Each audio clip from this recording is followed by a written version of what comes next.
안녕하세요. 저는 40대 중반의 두 아이의 엄마로 살아가고 있는 평범한 여성이에요. 결혼을 할 때는 시어른을 잘 만나야 한다고 하잖아요. 솔직히 가장 최악의 시부모가 어떤 사람이라고 생각하세요? 간섭하는 사람? 오히려 무관심한 사람? 말로 사람을 꼽주거나 언제나 차가운 인상으로 선긋는 사람? 제 기준에서 가장 최악의 시부모는 보수적이고 남아 선호 사상에 찌든 사람이라고 생각해요. 제가 경험한 일들을 들으신다면 그 어떤 사람들도 이 의견에 아니라고 말하지는 못하실 거예요. 시모는 두 아들을 낳았어요. 시모의 첫째 며느리는 두 아들을 낳았고 시모의 둘째 며느리는 두 딸을 낳았죠. 저는 둘째 며느리였어요. 그리고 시모는 최악의 남아 선호 사상을 가진 사람이었고요. 벌써부터 골이 흔들리지 않나요? 사실 형님이 벌써 손주를 둘이나 낳아줬으면 굳이 저한테까지 아들을 바라지 않아도 되는 거잖아요. 그래서 저는 별 생각 없었어요. 첫째 딸을 낳았을 때 시모가 병원에 와서 하는 말을 듣기 전까지는요. 둘째는 무조건 아들로 낳아라. 나는 내 아들 제사도 못 지내도록 만들고 싶지 않다. 둘째도 딸이면 아들 낳을 때까지 낳아야 하는 거야. 이런 이야기 듣는데 소름이 쫙 돋더군요. 그때 무슨 생각이 들었는 줄 아세요? 제가 애 낳는 기계가 될지도 모른다는 끔찍한 생각이 들었어요. 잘못하면 진짜 사내 아이 낳을 때까지 애만 낳다가 인생 쪽날 것 같아서 시모에게 말했어요. 어머님, 형님이 아들을 둘이나 낳았는데 뭐가 걱정이세요? 그리고 요즘에는 맞벌이 안 하면 생활이 유지가 안 돼서 애를 많이 낳지도 못해요. 그거 다 핑계야. 옛날에는 너희보다 못 살아도 6남매, 7남매 잘만 낳았다. 그러니 너도 쓰잘데기 없이 푼돈 벌겠다고 애쓰지 말고 아들 낳을 생각만 해. 그래야 집안이 평안한 법이다. 말이 안 통해서 그냥 더 이상 그에 대한 말을 안 하기로 제 마음속으로 결정을 했어요. 그리고 무슨 일이 있어도 딱 둘째까지만 낳고 더 이상 애는 안 낳겠다고 다짐했죠. 그런데 둘째가 또 딸인 것을 알았을 때 시모의 모습은 거의 악마에 가까웠어요. 딸만 낳는 며느리 지금 당장 내쳐도 모자라. 도대체 아들 하나 못 낳고 뭐 하는 거야? 지금 아무짝에도 쓸모없는 딸년 둘 낳아놓고 미역국이 목구멍으로 넘어가. 너 앞으로 나한테 대접받을 생각하지도 말어. 아들도 못 낳는 며느리한테 잘해줄 생각 없으니까. 아니, 처음부터 대접받을 생각도 없었고 결혼했을 때부터 꾸준히 대접받은 적도 없었거든요. 근데 저런 말을 하니 저도 기분이 안 좋았죠. 친정에서 몸조리를 하고 집에 와서야 시모 말이 무슨 뜻인지를 깨닫게 됐죠. 대접을 받지 않게 하겠다는 말은 앞으로 열심히 부려먹을 거라는 이야기였다는 걸요. 시댁에서 해야 할 모든 잡일에 형님은 제외되고 저만 일을 해야 했어요. 당시 저는 병원에서 일하는 물리치료사라 평일에는 시간을 뺄 수 없었음에도 시모는 퇴근 시간에 귀신같이 전화해서 시댁으로 오라고 닥달을 했어요. 그렇게 시댁을 방문하면 제게 남은 건 잡일들 뿐. 저녁밥도 못 먹고 일하는 건 정말 서러움을 넘어선 분노를 일으키는 일이었죠. 몇 번 당하고 나니 저도 요령이 생겨서 친정 핑계, 남편, 애 핑계 대면서 시댁에 안 가려고 필사적으로 피했죠. 그러다가 결혼 6년 차 김장철에 급기야 일은 벌어지고야 말았어요. 시모는 배추를 40kg를 준비했더라고요. 솔직히 맛도 없어서 가져가도 잘 먹지도 않은 김치, 그렇게 적은 양만 하시라 말해도 꼭 사람 생고생시키는 걸 보고 싶은지 양을 늘리더니 결국 이번에는 엄청난 양을 하게 된 거죠. 16포기쯤 되니까 배추를 절이는 것도 일이더군요. 빨간 대야에 소금물을 받아넣고 배추를 절이고 그걸 베란다로 옮기려는데 글쎄 그 무거운 걸 들고 있는 상태에서 발을 삐끗해 버린 거예요. 우당탕탕 들고 있던 절인 배추들은 떨어져 내렸지만 저는 거기에 신경 쓸 정신이 하나도 없었어요. 잘못 디딘 발목이 너무 아팠거든요. 근데 정말 서럽고 짜증나는 건 시모가 이 상황에서도 저한테 괜찮냐는 한마디 말도 없었다는 사실이었어요. 야, 배추를 바닥에 패대기 치면 어떡해? 네 입으로 들어갈 거 아니라고 이렇게 막 다루는 거야? 그리고 소금을 다 띄었잖아. 나중에 가전이랑 가구랑 녹슬면 네가 다 책임질 거야. 깨끗하게 해놓고 가. 사람이 다쳤으면, 그것도 자기 집 김장을 하다 다쳤으면 따뜻한 말 한마디 해줘야 하는 게 정상 아닌가요? 일단 자리에서 일어섰어요. 그리고 시모한테 말했죠. 어머님, 발 삔 것 같은데 조금 있다가 해도 될까요? 발목을 접질른 것 같은데 상태가 좀 안 좋아서. 제가 병원에서 일하는 물리치료사인데 제 발목 잘못된 거 아닌지 모를 리가 없죠. 그렇지만 너무 급성이라 발목에 티가 안 나더라고요. 최소 염좌, 까딱 잘못하면 금까지 갔을지도 모른다는 생각을 하고 있는데 시모가 제 말에 버럭 고함을 지르더군요. 너 엄살 떠는 거야? 아니면 설마 일하기 싫어서 일부러 넘어진 거 아니냐? 이것 봐. 요새 젊은 것들은 이래서 안 돼요. 한 것도 없이 요령만 피우고 당장 바닥에 있는 것들 안 치워? 바닥은 시모 말 맞다나 엉망진창이었고 그걸 저렇게 만든 제 책임도 있었으니 이를 악물고 바닥을 치웠어요. 그렇지만 더 이상 일을 할 기력도 의욕도 없었죠. 그런데 엎드려 있는데도 발목은 욱신욱신 미치도록 아파왔어요. 바닥을 걸레로 닦고 배추를 주워 담는 동안 무릎을 바닥에 대고 발목을 쫙 편 상태로 무릎으로 기어다니며 일을 한 터라 더 안 좋았어요. 장승처럼 서서 저를 내려다보며 제가 그걸 치울 때까지 손 하나 거들지 않는 시모를 무시하고 저는 그 자리에 털썩 앉아 바지를 걷어 올렸어요. 다치고 나서 30분은 넘게 지난 상황이었거든요. 상황이 생각보다 엄청 심각했어요. 발목 관절이 보이지 않을 만큼 부어오른 발목은 둘째치고 복숭아뼈를 타고 위로 올라와 종아리까지 새까맣게 멍이 들어 있었거든요. 게다가 만져보았을 때는 엄청난 열까지.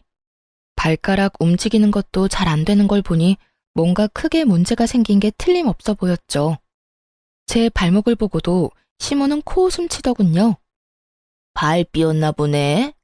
그 정도는 하루 쉬고 나면 가라앉으니까 오늘은 할 일 다 끝내놓고 가. 할 일이란 건 배추를 절이는 일일 거고 그건 아직 절반도 넘게 남아 있었어요. 저는 시모 말을 무시하고 폰을 열었죠. 네, 제가 발목을 접질렀는데 지금 열도 나고 꼼짝도 못할 정도로 아파서요. 네, 도와줄 사람도 없고요. 오른쪽 발목이라 제가 직접 차를 몰 수도 없어서 구급차를 좀 보내줬으면 좋겠어요.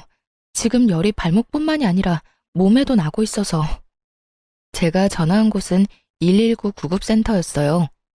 저 스스로 차를 운전할 수도 없고 저를 데려다 줄 생각도 없는 시모를 두고 선택할 수 있는 방법은 많지 않았어요. 게다가 시댁은 도시 외곽에 있었기에 택시도 잘 다니지 않던 곳이었거든요. 야, 너 꾀병이면서 구급차까지 불렀어? 일하기 싫어서 이렇게까지 하는 거야? 젊은 것들이 식은 머리가 없어서 지금 내놓은 건 다 하고 가야 할 거 아니야.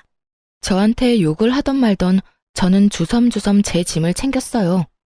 널브러진 배추들과 소금물이 담긴 커다란 고무통은 그대로 놔두고 말이죠. 구급차가 빠르게 시모집 현관문을 두드렸고 구급대원이 들어와서는 저를 부축했어요. 도와줄 사람이 없다고 해서 그런지 화를 내며 짜증을 내는 시모를 힐끗 쳐다보더라고요. 그래서 말해줬죠. 제 발목이 이 지경이 됐는데도 꾀병이라고 말하는 사람이에요. 이 다리로 배추를 다 절이고 가라니 말이 되는 소리예요? 구급대원도 진상과 엮이고 싶지는 않은지 시모를 모른 척하고는 구급차로 이동했어요. 다쳐서 구급차를 타고 병원을 가는데 마음이 한없이 편해지더라고요. 시모 면상 안 봐도 된다는 생각이에요. 그렇게 병원에 도착한 저를 기다리고 있던 건 의사의 무시무시한 소식이었죠. 발목 상태가 많이 안 좋아요. 다쳤을 때 바로 병원을 오셨으면 이렇게 뼈가 어긋나지는 않았을 텐데요. 다치고 발 많이 쓰셨어요? 네, 배추 절이다가 이렇게 됐는데 어머님이 바닥에 떨어진 거 당장 다 치우래서 엎드린 채로 좀 치웠어요. 그래서 그런 것 같아요. 아이고, 고생 많으셨겠네요. 어쨌든 지금 수술은 필요합니다. 열어서 고정시켜서 핀 박아야 해요. 제발 실금 정도만 갖기를 바랬는데 결국은 골절 진단에 고정술을 해야 한다는 말을 들으니 그제야 화가 막 치밀어 오르더라고요. 제 직업이 병원에서 일하는 물리치료사인데 지금 이 발목 때문에 그 일도 제대로 못하게 될지도 모르잖아요. 적어도 2달 병원 신세 지는 건 당연해 보이는 발목을 보며 제가 한숨을 푹푹 내쉬고 있는데 전화통에는 불이 나더군요. 야, 너 왜 안 와? 병원에서 사진 찍고 볼 거 다 봤으면 와서 김장해야 할 거 아니야? 배추라도 다 절이고 가야지. 일하다 중간에 내빼는 게 어딨어? 너 이런 식이면 나도 너 가만 안 둬. 딸밖에 못 낳은 년이 시댁에서 일도 안 해? 그럼 내가 뭐하러 너를 며느리로 받아들였겠니? 본부는 다 해야지. 아프다고 안 하고 힘들어서 못하고 그런 게 우리 집에서 통할 거라고 생각해? 수술을 해야 한다는 말을 하고 이성적으로 이야기를 풀어보려는 저도 순식간에 분노 게이지가 찰 만큼 선을 확 넘는 발언에 저도 빽 성질을 냈어요. 사람이 아파서 병원에 와 있는데 어떻게 그런 말씀을 할 수가 있어요? 그리고 무슨 일만 있으면 저한테 딸밖에 못 낳은 년이라면서 뭐라고 하시는데 그런 어머님도 딸이에요. 한가족 된 사람 가슴으로 품어줘도 모자랄 판에 그거 하나로 이렇게 사람 하나 괴롭히니까 기분 좋아요? 누가 들어도 당연한 제 말에 화가 나는지 시모가 전화를 뚝 끊더군요. 그리고 얼마 지나지 않아 남편에게 전화가 왔어요. 야근을 한다며 늦게 들어올 거라고 했던 남편인데 갑자기 전화를 하니 눈치가 딱 오더군요. 시모가 남편에게 무슨 말을 했구나 하고요. 전화를 받으니 남편의 고성이 날아오더군요. 저희 남편은 다 좋았는데 이거 하나가 단점이었거든요. 평상시에는 무슨 일이 있어도 무덤덤한 사람이 시모가 무슨 말만 하면 앞뒤 안 가리고 저한테 성질부터 내고 보는 거요. 시모가 얼마나 아들을 아꼈으면 시모 말이라면 똥으로 매주를 쓴데도 믿을 사람으로 큰 거예요. 야, 너 집 난장판으로 해놓고 갔다는 거 사실이야? 엄마가 전화 와서 나한테 하소연을 다 하더라. 도대체 무슨 생각으로 그런 짓을 한 건데? 아, 일도 바빠 죽겠는데 좀 잘하자. 엄마 비 맞추는 것도 며느리 할 일이잖아. 야, 내가 그 비 맞춰주다가 발목 수술까지 하게 됐는데 무슨 헛소리야. 너 나한테 그딴 거 시키려고 결혼하자고 했어? 아니면 딸 둘 낳고 나니까 너도 내가 하찮아 보여? 내가 너희 집 하녀냐고. 친놈이? 아, 바락바락 화를 내는데 발목이 엄청 쑤셔오더라고요. 흥분하니까 통증이 더 심해지는 것 같아서 저는 옆에 서 있는 간호사를 잠깐 불렀어요. 그리고 제 전화기를 넘겨주며 간호사에게 부탁했어요. 이 전화가 제 남편인데 지금 제 상황을 좀 설명해 주시면 안 될까요? 제가 화를 내니까 발이 너무 아파서. 제 부탁에 간호사가 살신성인의 자세로 제 전화를 받아 사실만 딱딱 알려주더군요. 네, 환자분 발목은 완전히 부러져서 어긋나셨어요. 금식하고 내일 수술을 하셔야 해요. 핀 박는 수술이라서 시간은 좀 걸릴 수 있고요. 최소 2달은 조심하셔야 하고 박아놓은 핀을 뺄 때까지는 안에 핀 받고 생활하셔야 하고요. 구구절절 간호사가 설명을 해주고는 제게 전화기를 주더군요. 남편이 뭐라 말하려는데 저는 전화를 끊었어요. 그러자 야근을 접고 응급실로 달려왔더라고요. 이게 다 무슨 일이야? 엄마는 당신 다쳤다는 말 없었는데. 당신한테는 어머님 말이 법이야? 어머님한테 무슨 짓 했냐고 묻고 네 눈으로 똑바로 봐 내가 어떤 꼴인지. 이런 꼴인데도 나한테 김장이나 하라고 난린데 당신이 나한테 위로도 못할 망정 어머님하고 같이 붙어서 나란히 내욕을 해? 누가 봐도 심각한 제 다리에 남편이 꿀먹은 벙어리가 되더군요. 괜찮냐는 말 한마디가 나올 수나 있었겠어요? 염치라는 게 있는 놈이면 아무 말도 못하는 게 정상이지. 그런데 남편이 제 눈치만 보는 동안 시모에게 또 전화가 오더군요. 저는 제가 받지 않고 남편에게 넘겼어요. 왜 나한테 줘? 그 전화 내용을 들어보면 내가 왜 주는지 알 거야. 잔말 말고 전화나 받아. 네. 전화를 받았는데 시모 목소리가 수화기를 뚫고 제 귀에까지 오더군요. 야, 우리 아들한테 일렀으니까 너 꾀병 부리지 말고 어서 집에 와. 일하기 싫다고 다친 척하는 게 말이 돼? 버러지도 그런 짓 안 해. 네가 눈에 뵈는 게 없어서 지금 배짱 부리나 본데? 어머니, 와이프 지금 다리 다쳐서 꼼짝달싹도 못해요. 아픈 사람한테 전화해서 이게 무슨 행동이세요? 제가 여태껏 어머니 편 많이 들어드렸지만 아픈 사람한테 이러시면 안 되죠. 제발 앞으로 자중하세요, 제발. 잘 모르시면 가만히나 계시라고요. 저한테 전화해서 고자질하지 마시고. 남편이 시모에게 소리를 치자 시모도 당황한 눈치였어요. 하긴 발목이 박살이 난 마누라 앞에서 지 어머니 편드는 놈이면 당장이라도 이혼을 했겠죠. 그렇게 저는 그 다음날 금식 후 수술에 들어가게 됐고 8주 동안 입원을 해야 했어요. 그리고 제가 정말로 수술에 들어가야 한 것을 알게 된 시모가 혼자 김장을 하려는 게 엄두가 안 났는지 그간 한 번도 부르지 않았던 첫째 며느리에게 전화를 했더라고요. 그런데 그 첫째 형님이 바쁘다며 시모의 부탁을 거절했다더라고요. 결국 아끼고 아끼던 첫째 며느리와 싸운 시모는 혼자서 김장 40kg를 했답니다. 시부가 도대체 무슨 정신으로 그 많은 양을 며느리한테 시키려고 했냐고 정신 사나우니 빨리 눈앞에서 치우라고 호통치는 바람에 결국 시모가 혼자서 김장을 다 했다고 하더군요. 그 이야기 듣는데 속이 얼마나 시원한지. 저를 괴롭히려는 의도였는지는 알 수 없지만 시모만 고생하게 됐으니 사람 일은 한 치 앞도 알 수가 없는 거더라고요. 2달 동안 일을 쉬어야 했지만 시모가 곤란해졌다는 것만으로도 10년 묵은 체증이 다 내려가는 것 같은 개운함이 있었어요. 그 뒤로 시모가 저를 괴롭힐 때마다 발목 이야기를 했더니 더 이상 저를 그만큼 괴롭히지는 않았어요. 그리고 저도 뭐가 좋다고 괴롭히고 차별하는 시모와 같이 있고 싶겠어요?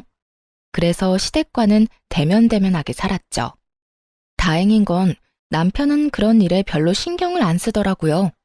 그런데 완전히 인연을 끊을 수는 없더라고요. 가끔씩 타이밍이 안 좋아서 애들을 맡길 일이 생겼거든요. 결혼 15년 차에 남편이 허벅지와 엉덩이 통증으로 병원을 방문했어요. 그런데 대퇴골두 무혈성 괴사라는 이상한 병으로 수술을 해야 한다는 이야기를 들었거든요. 놔두면 뼈가 녹아서 걷지 못한다는 이야기에 겁이 나서 남편 수술을 위해 저도 병간호를 하기로 했어요. 보통 제가 애들을 볼 수 없을 때는 친정의 아이들을 맡기는데 하필이면 친정에 일이 있어서 아이들을 맡길 수 없는 상황이었어요. 친언니에게 부탁을 하니 학교 어린이집 마치고 자기 전까지는 언니가 봐줄 수 있다고 하더군요. 하지만 언니네 집은 시부모와 합가해서 살고 있으니 잠을 재워주는 건 좀 그렇다고 하더라고요. 아무래도 눈치가 보일 수밖에 없는 것 같았어요. 그러다 보니 저녁부터 아침까지 봐줄 사람을 찾는 게 쉽진 않더군요. 그래서 어쩔 수 없이 시모에게 전화를 했죠. 어머님, 남편 수술하고 혼자 목발 짚을 수 있을 때까지만 우리 애들 저녁 9시부터 아침 8시까지만 봐주실 수 있으세요? 그 외의 시간은 저희 친정언니가 봐줄 거라서. 그러나 시모는 시큰둥하더군요. 네 애들을 내가 왜 봐? 귀한 아들도 아니고 딸년들을 둘이나 나더러 보라고? 싫어. 다른 사람한테 물어봐. 결국 이야기는 더 이어지지도 못하고 끊어졌죠. 저는 남편에게 부탁했어요. 다른데 아무리 찾아봐도 맡길 곳 없으니 그래도 혈육이라면 봐주지 않을까 하고요. 남편이 시모에게 전화해 부탁하자 그제야 어렵사리 봐주겠다고 하더군요. 걱정되는 마음에 남편에게 한마디 덧붙여 보냈어요. 그냥 애들 아침밥만 주고 저녁에 잠만 재워주면 된다고요. 다른 거 다 제 언니가 해줄 거라고. 그렇게 일주일 동안 애들이 시모와 제 언니 집을 왔다 갔다 하며 생활하게 됐어요. 걱정이 안 되는 건 아니었지만 언니가 애들을 잘 봐줄 거라고 생각하고 저도 남편 병간호를 했어요. 그런데 애들을 시모와 언니에게 맡긴 지 4일째 되는 날, 친정언니가 전화를 했어요. 김서방 간병하느라 바쁘지? 다른 게 아니라 내가 이런 말 하기는 좀 조심스럽기는 한데 아무리 생각해도 아닌 것 같아서 연락했어. 조심스럽게 말하는 언니 때문에 저도 덩달아 조심스럽게 물었죠. 무슨 일 때문에 그래? 애들 때문에 많이 힘들어? 아님 혹시 무슨 일이라도 생겼어? 애들을 못 봐준다는 말을 할까봐 전전긍긍하는 제게 언니가 던진 말은 충격에 가까운 고발이었어요. 너희 애들 지금 4일째 아침밥도 못 먹었대. 게다가 저녁에도 할머니가 청소며 빨래며 온통 일만 시키느라 숙제도 못하고 올 때마다 애들이 걸신 들린 것처럼 먹어. 너희 시어머니 문제 있는 거 아니야? 뭐? 아침밥을 안 먹었다고? 꼴랑 11, 7살밖에 되지 않는 아이들이었어요. 영양을 충분히 섭취해야 할 시기에 아침밥을 안 먹였다는 이야기에 충격을 받은 제가 되물었죠. 그래, 애들이 저녁마다 너네 시댁에 가기 싫어서 울음바다야. 어린애들한테 자기가 어지럽힌 거 치우게 하는 것까지는 나도 이해해. 하지만 애들한테 할 말 못할 말까지 다 하는 건 좀 아니지 않니? 첫째는 이제 말도 다 알아듣고 분위기도 다 읽을 줄 아는데 들어보니까 거기 맡겨서 될 일이 아니야. 아니, 애한테 너는 딸이라서 쓸모없다는 말을 왜 하신 거야? 그러면서 너희 엄마가 너희 버리고 갈 거라는 말도 안 되는 말까지 하지 않나? 진짜 문제 있는 거 아니니? 그 이야기를 듣는데 속 안에서 천불이 나는 기분이 들었어요. 제가 원한 건 잠자리와 아침 식사뿐이었는데 시모는 그 시간 내내 애들을 괴롭히고 밥도 안 먹인 데다가 엄마 욕, 애들이 듣지 않아도 될 말들까지 생각 없이 짓거린 거예요. 조용한 제가 얼마나 화났는지 눈치챈 언니가 슬쩍 저한테 그러더라고요. 나도 눈치는 좀 보이는데 거기보다는 여기가 훨씬 괜찮은 것 같으니까 남은 며칠간은 우리 집에서 재우고 학교 보내고 할게. 예, 너희 그거 어떻게 좀 해야 한다. 딸들은 빨라. 상처도 얼마나 잘 받는데. 그런 이야기 들으면 얼마나 서럽겠니? 그것도 친할머니인데 진짜 너무하잖아. 애들 불쌍해서 진짜. 그 이야기를 듣는데 부들부들 떨리더라고요. 아무리 손녀딸 싫다고 말했어도 재우고 아침밥 먹이는 정도는 해줄 거라고 생각했어요. 핏줄이니까. 언니 전화를 끊고 나와서 시모에게 전화를 했어요. 어머님, 혹시 애들 아침밥 내내 굶겨서 보내셨어요? 누가 그래? 첫째 그게 그러든? 그놈의 계집애 입도 싸지. 제 엄마 닮아서 야가 빠졌네. 며칠 밥 안 먹는다고 안 죽는다. 그리고 일찍 못 일어난 걔들 탓이지 내 탓이냐? 애들을 어떻게 교육하길래 늦잠을 자도록 만들어? 애들이 늦잠 자는 게 뭐가 그렇게 화가 나실 일이에요. 깨워서 밥 먹이면 되죠. 제가 애들 하루 종일 봐달라고 한 것도 아니고 아침밥 먹여서 학교만 보내달라는 게 그렇게 어려우셨어요? 정말 너무하시는 거 아니냐고요. 그러면 네 새끼 네가 키워야지 왜 나한테 맡겨? 네가 뭘 잘했다고 지금 나한테 큰 소리를 쳐? 남편 병수발 든다고 지금 나한테 생색 내려나 본데 그건 당연한 일이야. 병수발 들면서 애들 보는 것도 당연히 네가 해야 할 일이고 어디서 배워먹지도 못한 것이 소리만 요란하지. 시모와 이대로 이야기하다가는 진짜 할 말 못할 말 다 할 것 같아서 남편에게 이야기하려고 전화는 일단 끊었어요. 그리고 남편에게 말했죠. 여보, 어머님 너무하신 거 아니야? 애들 밥도 안 먹이고 학교 보내셨대. 어떻게 그러실 수가 있어. 형님네 아들이었어 봐. 고기 반찬에 원하는 거 다 해주면서 먹여주셨을걸? 당신이 어머님한테 이야기 좀 해봐. 우리 애들 불쌍하지도 않아? 제가 남편에게 그렇게 이야기했는데 남편은 더 어이없는 말을 하더군요. 애들이 밥 좀 안 먹을 수도 있지. 그리고 잠 많은 애들 늦게 일어나면 그냥 보낼 수도 있고. 왜 이렇게 예민하게 굴어? 당신이 직접 맡긴 거면 그냥 어머니 믿고 놔둬. 당신이 애 때문에 떽떽거리니까 어머니도 기분이 안 좋으신 거잖아. 제발 조용히 좀 넘어가자, 응? 어차피 며칠만 참으면 다시 집에 데려올 건데 맡길 곳도 없는데 어쩌려고. 당신 그거 진심으로 하는 말이야? 정말로 내가 예민하다고 생각하는 거냐고. 애들이 불쌍하지도 않아? 당신도 아침밥 정도는 걸러도 된다고 생각하는 거냐고. 당신 어쩜 그렇게 냉정해? 당신도 어머님한테 옮았어? 아들이 아니라서 막 다뤄도 된다고 생각하는 거냐고. 그런 말이 아니잖아. 어차피 맡겨놓은 거 힘 빼고 놔두라는 거야. 배고프면 알아서 밥 달라고 하겠지. 그리고 한 끼 안 먹는다고 안 죽어. 태연스레 말하는 남편 놈을 보며 저는 온몸에 소름이 돋는 기분이었어요. 미친놈. 그 한마디를 남편에게 던지고 저는 남편을 병실에 놔두고 시댁으로 돌아왔어요. 올 때가 아닌데 돌아온 저를 보더니 시모가 눈을 크게 뜨며 묻더군요. 네가 왜 여기 있냐? 우리 아들 간병하는 거 아니었어? 누구한테 맡기고 온 거야? 저는 그런 시모 말도 무시하며 애들 짐부터 쌌어요. 싸가지 없는 말이나 하고 애들 귀한 줄 모르는 인간 병수발 드느니 애들 보는 게 더 낫다는 생각이 들었거든요. 남편 혼자 놔두고 왔어요. 어머님이 우리 애들 그런 식으로 취급하는 줄도 모르고 제가 미친 짓을 했네요. 고양이한테 생선을 맡긴 꼴이었지. 불쌍한 내 새끼들 굶고 눈치 봐가며 할머니 집에 있는 줄 알았으면 남편 병수발이나 들고 있지 않았을 거예요.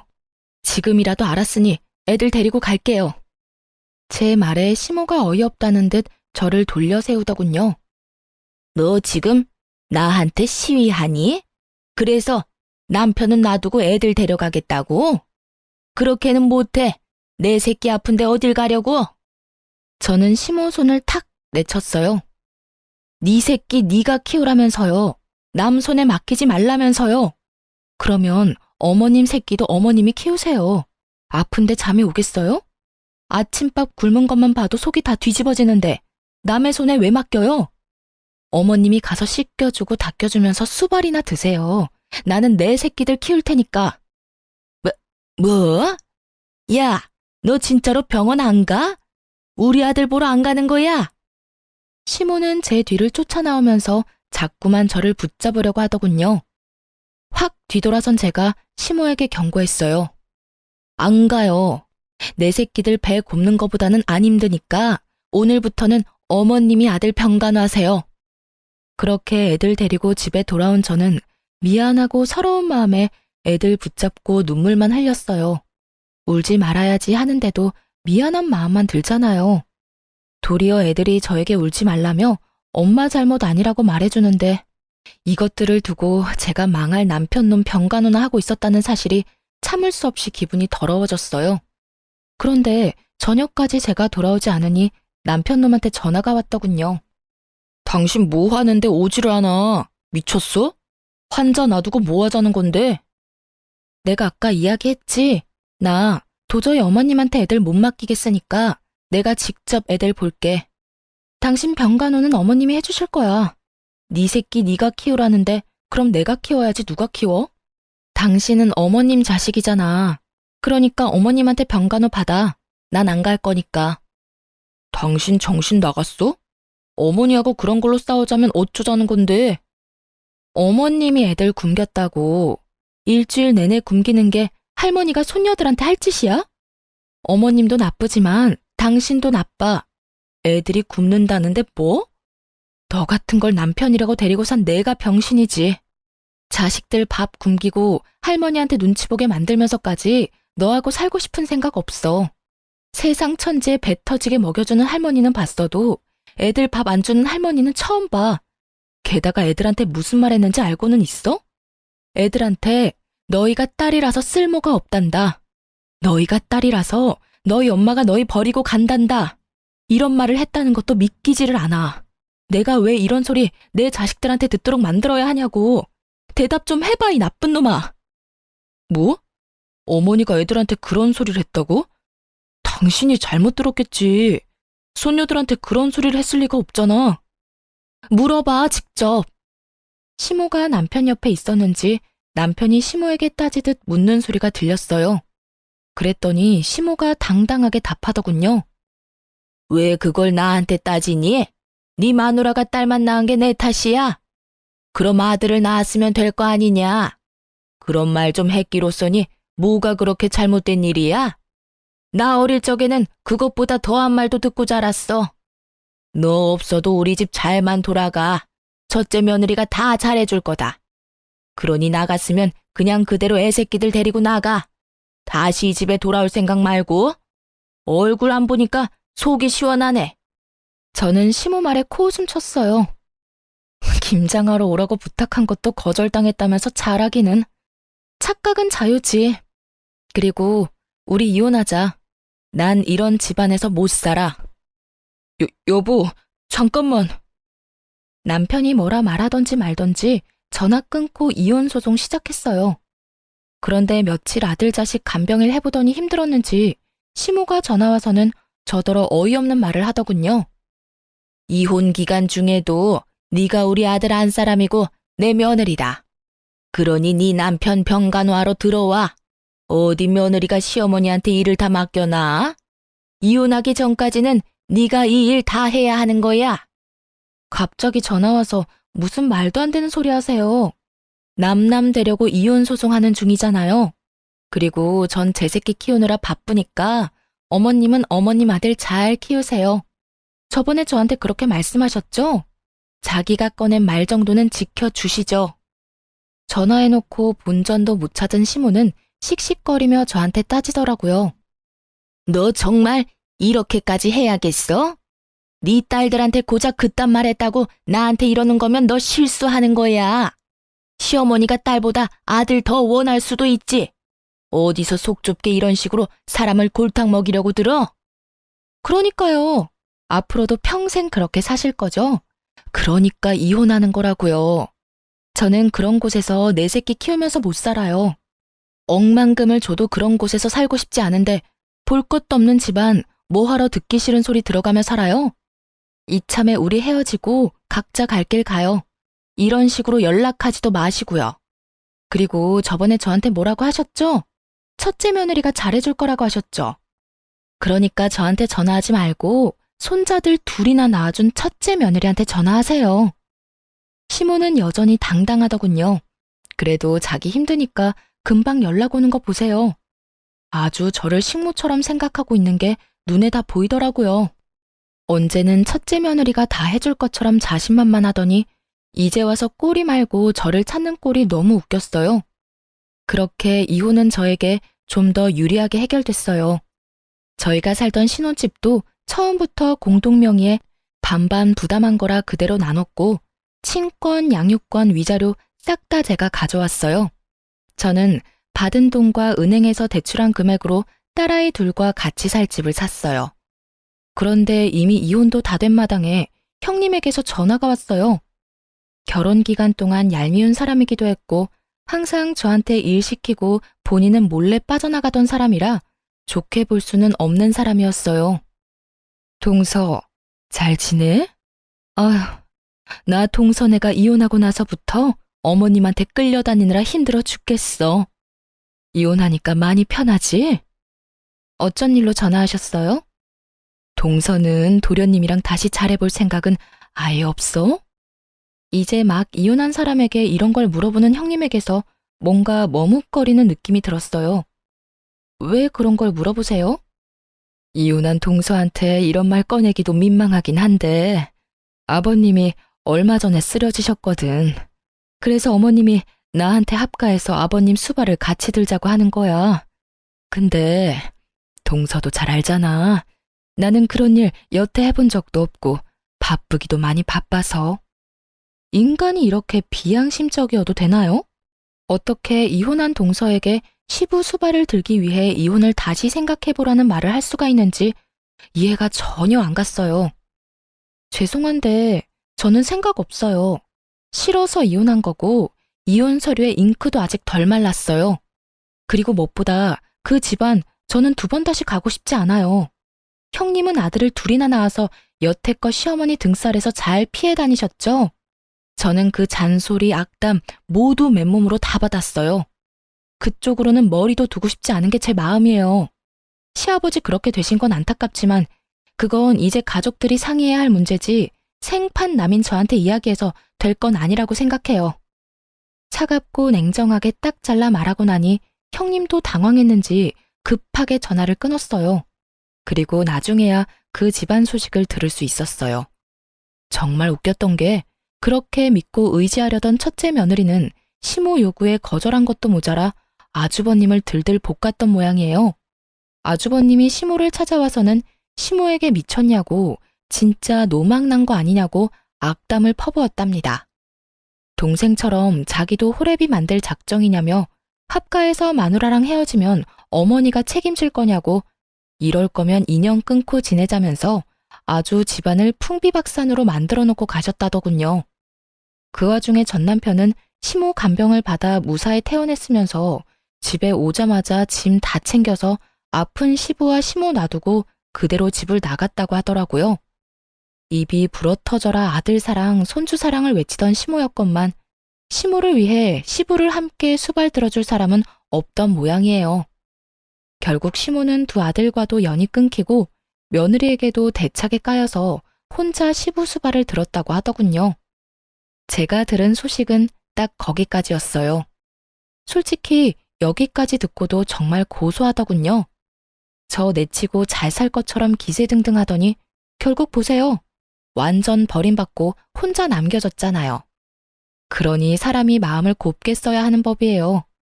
그렇게 저는 그 사람들을 잊고 제 일에 집중하게 됐어요. 아이들을 보기 위해 시간 조율이 좋았던 요양병원에 취직하게 됐죠. 시내와 가깝지는 않았지만 규모가 있는 요양병원이다 보니 멀리서도 찾아오는 분들도 많았던 곳이었어요.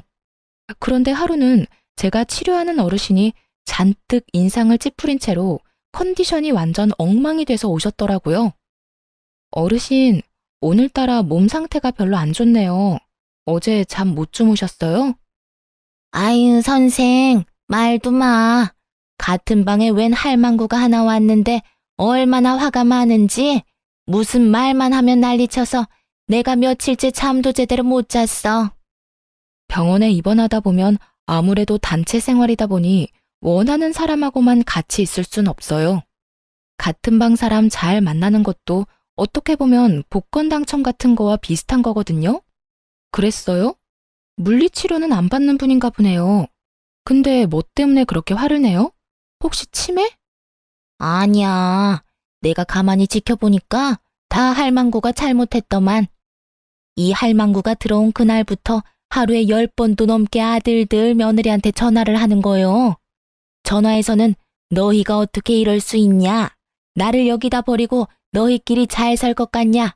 난리더라고. 그래서 내가 넌지시 물어봤지. 근데 그 할망구 하는 말이 아들놈들 뼈 빠지게 키워놨더니 다 소용없다고. 자기가 남편 수발 드는데 아무도 안 도와줘서 이렇게 병을 얻었는데 다들 나 몰라라 한다고 말이지.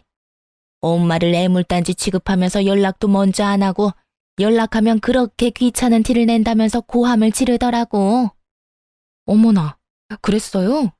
제가 보기에는 어르신 따님들이 자주 면회 오시니까 그것 때문에 더 비교돼서 그런 것 같은데요. 내가 봐도 그래 보였어.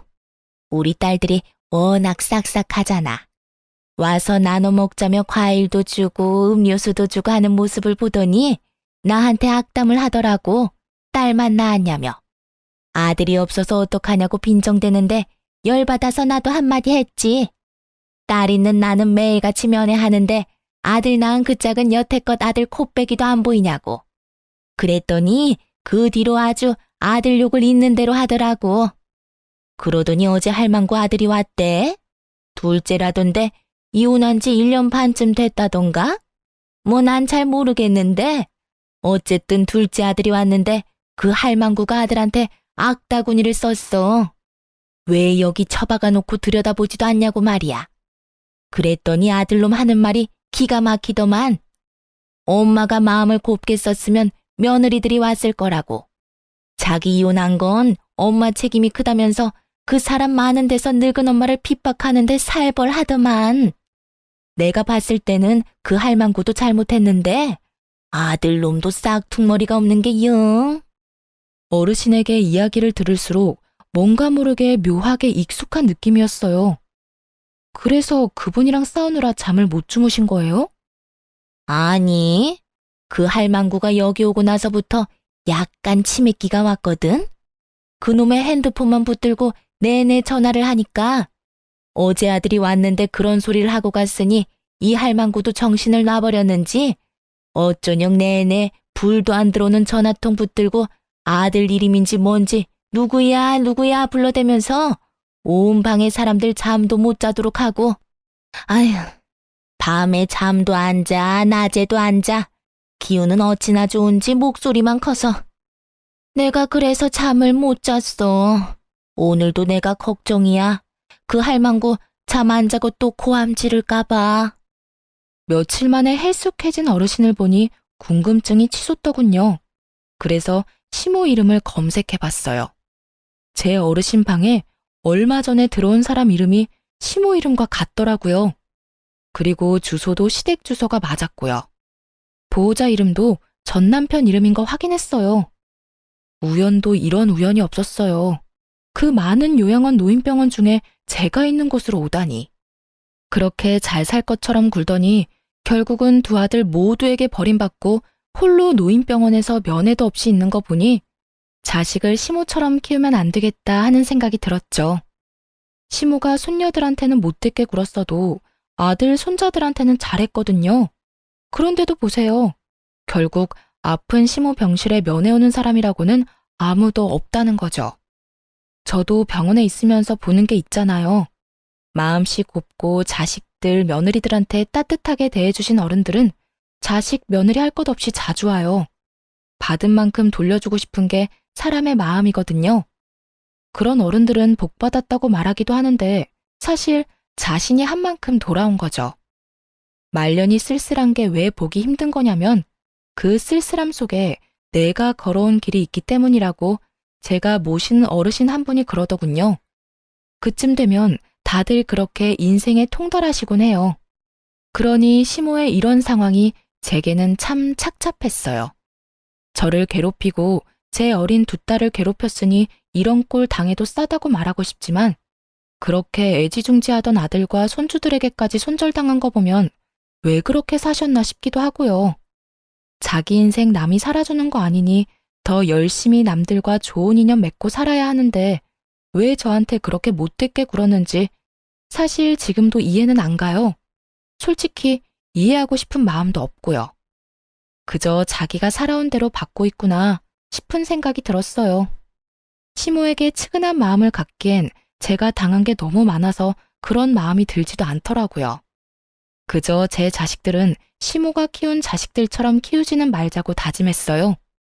그 뒤로도 시모와 모르는 사람인 척 지내고 싶었는데 전 남편이 입원비 문의하러 병원 왔다가 1층 원무과에 들른 저와 마주치게 됐어요. 전 남편이 결혼했을 때도 보여주지 않던 아주 살가운 표정으로 제게 말을 걸더군요. 당신 여기서 일하고 있었어? 잘 됐네. 우리 어머니 여기서 치료받고 계시거든. 당신이 있으니까 그래도 마음이 든든하네. 이혼했더라도 애들 할머니잖아. 문제 안 생기도록 당신이 잘 챙겨줘. 끝까지 이기적인 인간이더군요. 그리고 웃겼어요. 이혼한 전 와이프한테 어머니를 부탁한다니. 염치가 없어도 이렇게 없을 수가. 예전이나 지금이나 양심 없는 건 똑같네? 내가 왜 당신 어머니한테 차별 대우해줘야 해? 물리치료 받지도 않고 나랑 접점 하나 없는 사람이거든? 내가 왜 그렇게 해줘야 하는지 이해가 안 가네. 잘 챙기고 싶으면 당신이 챙겨. 당신 어머니잖아. 이혼한 마누라한테 그런 거 부탁하고 싶어? 얼굴이 얼마나 두꺼우면 그런 걸 부탁해? 그리고 나 만나는 사람 있거든? 함부로 오해받고 싶지 않으니까 당신도 당신 가족들도 처신 잘해줘. 이딴 식으로 악연을 인연인 것처럼 만들지 말라고. 만나는 사람이 없었지만 거짓말했어요. 이 인간이 병원에 소문이라도 퍼뜨릴까봐 걱정도 됐으니까요. 뭐 여차하면 퇴사하고 다른 직장 찾아도 되는 거긴 했는데 그건 귀찮고 손도 많이 가는 데다가 결정적으로 제가 피해야 하는 게 너무 싫었거든요. 피하려면 지들이 피해야지 제가 왜 피하나요? 괴롭힌 인간들은 그쪽이고 저는 괴롭힘 당한 사람인데 제가 이악 물고 말했더니 전 남편도 가볍게 이야기할 만한 상황이 아니라는 걸 깨달았는지 아니면 자존심이 상했는지